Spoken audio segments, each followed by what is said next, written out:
fishing, it's in my soul. Welcome to the Salt Strong Podcast, disrupting fishing entertainment as you know it. Prepare to laugh. Prepare to get to know fishing legends in a whole new and unfiltered way. And on occasion, you might even learn a thing or two about fishing. Here's your host, Joe Simons. Like diamonds. The 295-year-old secret to happiness and success. Hey everybody, Joe Simons, like diamonds, back again, Unchurched here. I have been wanting to share this with you ever since February. This is something I discovered in a farmhouse at my in-laws' farmhouse in Dublin, Georgia. Their farmhouse is a couple hundred years old. And there was an old book there. And in the farmhouse, to kind of put it in perspective, imagine an old Georgian farmhouse with beautiful trees and forest and little lakes and deer and all kinds of wildlife. No internet. There's no TV, nothing except old school like they used to do back in the days, talking to people, playing some board games, and honestly just spending a ton of time outside. And so one day it's raining, and my father-in-law is probably the most avid reader I've ever met in my life. Who knows how many thousands, and I really do mean thousands of books he's read in his lifetime.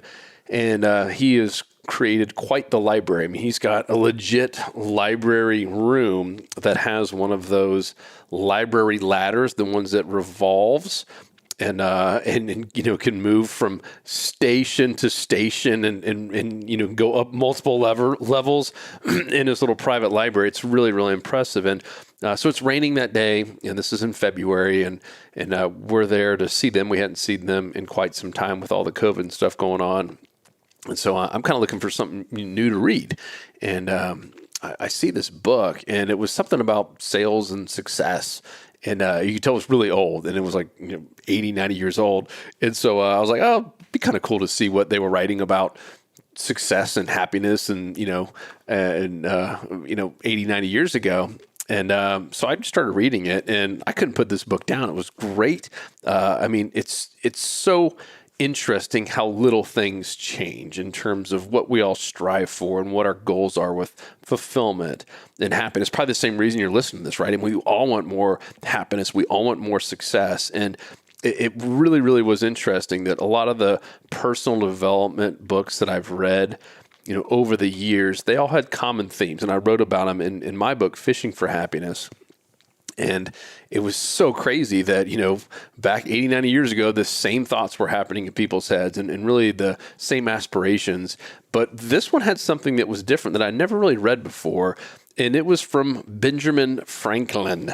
So many of you have probably heard of Benjamin Franklin, and you've certainly obviously heard of him, but you might have heard his 13 virtues or his 13 subjects. And I've read a few different things about this. Some have said that he had a checklist, and he would have 13 things that he was trying to improve his life in, and he would make little X's when he screwed up on that day, Monday, Tuesday, Wednesday, Thursday, Friday. And I've heard other people have said that, it evolved over time where he had 13 of them because 13 times 4 is 52. So he would just try to focus on one per week. And this book said that was what Benjamin Franklin was doing. And it makes sense. It's why big companies focus on quarters. It's why a lot of management resources and a lot of these programs, if you will, go 90 days or a quarter. It's because so much is forgotten if you don't look at something every 90 days and kind of rehash it. And so essentially, if you do the math, 13, if you did one per week, if you just focused on one of his virtues or subjects per week, you would knock that out 4 times in a given year. And this was Benjamin Franklin's pursuit of really kind of a perfect life, if you will, of a virtuous life, is he liked to call it. This was his way of attaining moral perfection. If he could just master these 13 things, And so I'm going to tell you what these 13 things are, and then I'm going to tell you what I wrote, and I'm going to challenge you to do the same thing. And I'm personally going to focus on one per week, and I'm going to tell you which one I'm going to focus on first. And I think you like it. I think it'll probably be one of your 13 as well, if you're anything like me and you struggle with this thing I'm about to share with you. But first, let me read Benjamin Franklin. So these are the 13 things that he said, if I could just become masters at this, I will achieve moral perfection. I will have a virtuous life and kind of be the perfect man, the man's man, if you will. So number one was temperance. And I'll explain what that means to some of you, because we don't use some of these fancy words anymore. But eat not to dullness, drink not to elevation. So temperance, eat not to dullness, drink not to elevation. Silence is number two. Speak not, but what may benefit others or yourself. Avoid trifling conversation. Number three, order. Let all your things have their places. Let each part of your business have its time. Resolution. Resolve to perform what you ought. Perform without fail what you resolve. Ooh, it's like a riddle. Frugality. Make no expense, but to do good to others or yourself, i.e., waste nothing. Industry. Lose no time. Be always employed in something useful. Cut off all unnecessary actions. I like that one. I didn't even use that one in mine, but I like that one. Sincerity. Use no hurtful deceit. Think innocently and justly, and if you speak, speak accordingly. Number 8, justice. Wrong none by doing injuries or omitting the benefits that are your duty. Number 9, moderation. Avoid extremes. Forbear resenting injuries so much as you think they deserve. Number 10, cleanliness. Tolerate no uncleanliness in body, clothes, or habitation. Number 11, tranquility. Be not disturbed at trifles or at accidents common or unavoidable. Number 12, chastity. Rarely use sexual anything but for health or offspring, never to dullness, weakness, or the injury of your own or another's peace or reputation. Humility. Imitate Jesus and Socrates, or Socrates, if you're into Bill and Ted's Excellent Adventure. So those are his 13, and I thought long and hard about this. I mean, this was February back when I read this, and I printed all these off. I took little screenshots with my phone of this old book, and it changed this guy's life who wrote this book. And basically this was one of the main chapters, just saying that he focused on these 13 things himself. He's like, well, man, if this changed Benjamin Franklin's life, maybe we should try to replicate some of this. And he said he did this for a solid year, and it literally changed his life. So every week he would focus on one of these 13 virtues or subjects. So every week he would just be laser focused on one versus, trying to like do good at all 13 in any given week. That's really tough. Whereas if you wake up every day for a week and all you're thinking about is one, you're probably going to be much better off to kind of own it and really maximize your time with that. So here are my 13. I'm going to challenge you to do the same thing. I am going to actually put these on little note cards myself, and that's what Benjamin Franklin actually did. I did confirm that he had some type of little note cards that he would, like a journal almost, that he would have that in his hand and be looking at it every day and really just kind of be laser focused on one. So my first one is no negative thoughts, words, or deeds. And I need that one because I'll be honest with you, I don't know that I go through a day without something negative. And I'm very, very kind and very, very loving, but I have a flaw. And that's, if someone just does something absolutely stupid or says something stupid, or I see something stupid, I have, like in the back of my mind, I'm doing it right now. I'm calling people stupid. I'm quick to like think in my head or roll my eyes like, oh man, what a dumb. And I've also been part of gossip, just like all of us. And so I'm going to struggle with this one. This is why I put it first.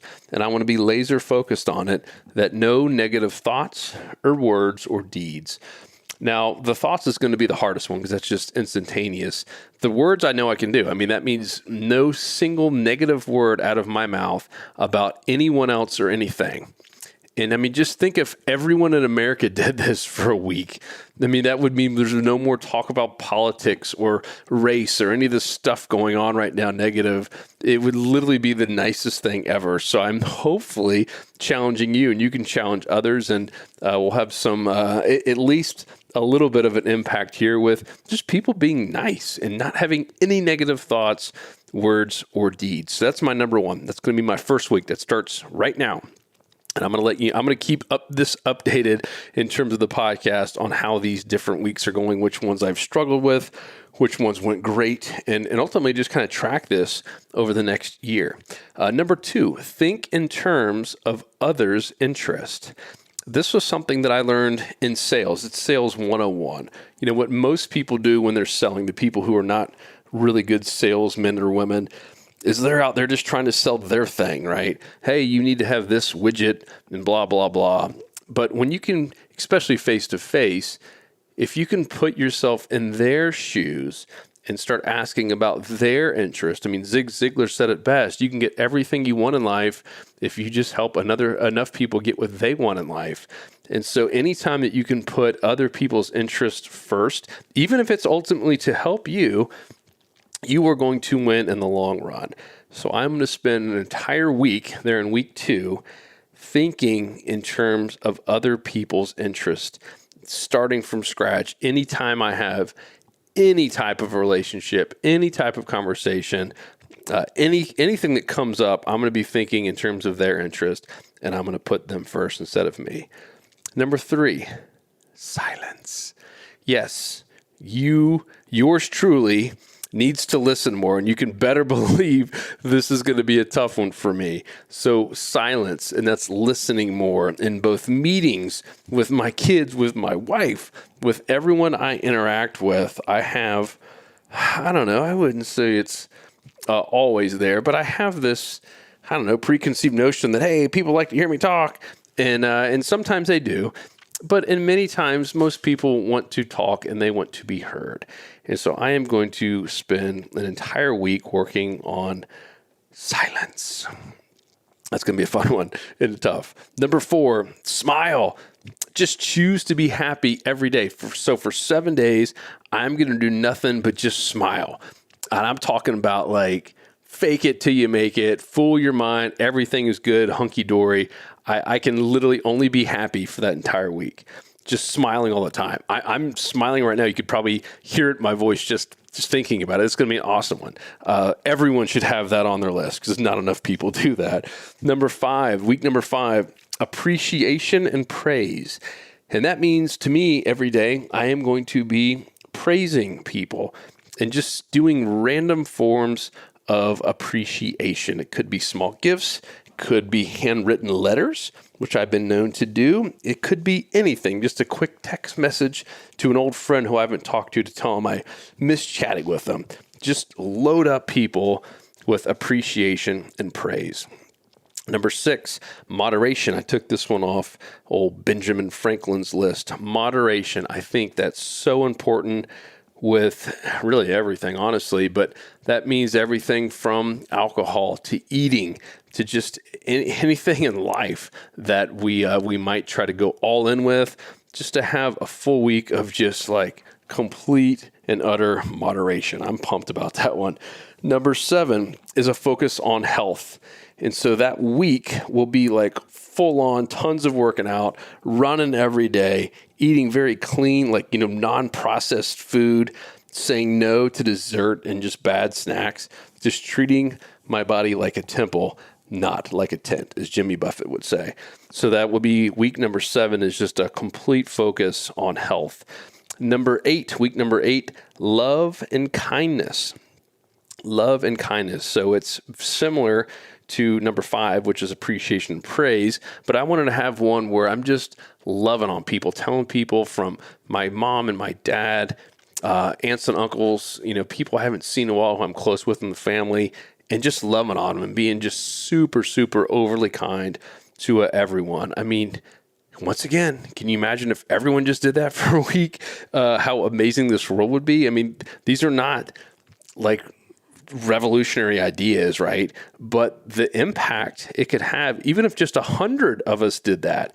I mean, you guys have all seen some of these movies, right? Where just 3 or 4 people decide they're going to kind of pay it forward. There's a whole movie called Pay It Forward. One little dude decides to do this, and it impacts, millions and millions of people. And even just the smiling thing, just going around choosing to be happy. You impact 3 or 4 people who you come across who are having a bad day, and it changes their day, and then they're not home yelling at their kids. I mean, it's crazy what an impact this can have if enough of us just try to do some of these. But I love the love and kindness. Number 9 is order. That was from Benjamin Franklin's, and that's just kind of cleanliness. And that means for me, I get in the habit of just having too much. I'm looking at my desk right now. It's got too much stuff on it. So I'm going to spend a week just cleaning. And that means everything from my office to my bedroom to my closet to my desk and my drawers and my files. Just stuff gets out of place and out of whack. Unless you have OCD, you're probably like me where you're a clean person, but if you don't put a focus on it, things can tend to get a little out of place and a little out of whack. And so I'm going to spend an entire week just being crazy clean and creating a ton of order in my life. Number 10, tranquility. Don't be disturbed or get stressed by anything. That means for an entire week, and I'm sure there's going to be some evil force. Just knowing what happens to me in my life when I declare I'm going to do something, there's going to probably be the old devil shows up and tries to put all kinds of crazy stuff there in week number 10. But I am not going to let anything distress, disturb me, or even bother me. So that is the week of tranquility. Also a week of peace. Number 11, generosity. I'm really pumped about this one too. I'm going to give at every opportunity I have. That means I'm going to be saying yes to any opportunities that come up. I'm going to be more giving than usual. I'm a pretty giving guy with tithing and all the stuff that I do. But that week number 11, I'm going to be dishing out some, not just money, but my time and back to number 8 and some of my love, just being very, very generous. Number 12, action. Number 12, action. This is an important one because like so many things in life, we can, get excited about stuff, or we read a book, or even you hear this podcast and you get excited, and then all of a sudden life gets in the way and you don't take any action. One of the worst things that can happen is you get excited about something, you should do it, and you don't take action. So I'm going to urge you, even with this podcast, to take action. And so that week number 12, it will be a week filled with action, getting all the stuff done that I've either have put off or said I was going to do. I am just going to do it no matter how bad it hurts. I'm going to start taking some massive, massive action. And I'm really pumped about that one. Number 13, I kind of copied old Ben a little bit there, but it's humility. I changed the words, and that's just to be like Jesus. And that's how all this ties in. I'm going to be the best version of myself. God created us, and obviously it was for a purpose. If you're even still here on this earth, you were here for a reason. And I know he wants the best for us, and I know he's got big plans for us, and I know he's got a big plan for you. I know he's got a place and a version of yourself that he wants you to be in. If you're anything like me, you're probably not there yet. And that's something that keeps me up at night. And so I'm going to have humility. I want to just be more and more like Jesus. And Jesus kind of encapsulates all of these things that I've listed out here. And so that's going to be my week of humility, humbleness, if you will. Be like Jesus. So what do you guys think? I'm dying to try this. I'm also dying to hear from you. I'm dying just to hear. I'm dying to hear your thoughts. If you liked my 13, if there are any certain things that you need to work on. I thought about putting, alcohol is another thing I've talked about before in the past, but I kind of have that there in the moderation side of things. And I've been doing a pretty good job just limiting myself to the 3 drinks.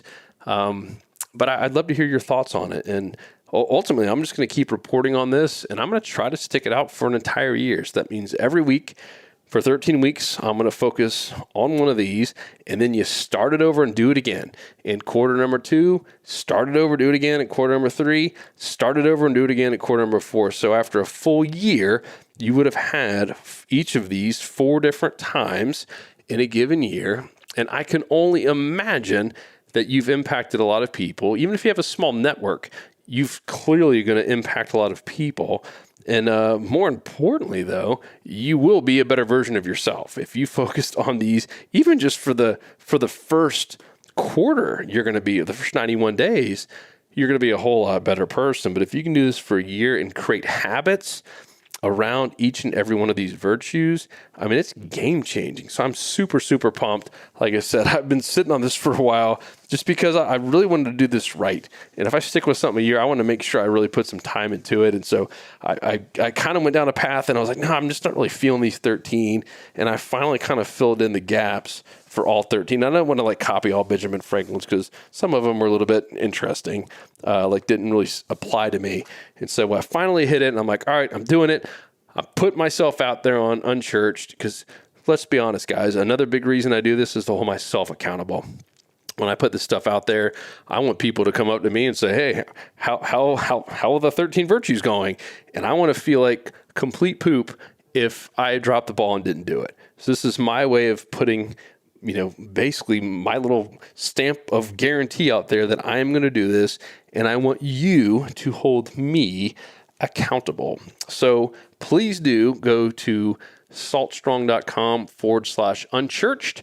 And you will see the blog post in there. I love your feedback. And of course, if you just want to reach out to me personally and privately, I love getting emails as well. And that's Joe, Joe, at saltstrong.com. Love hearing from each and every one of you.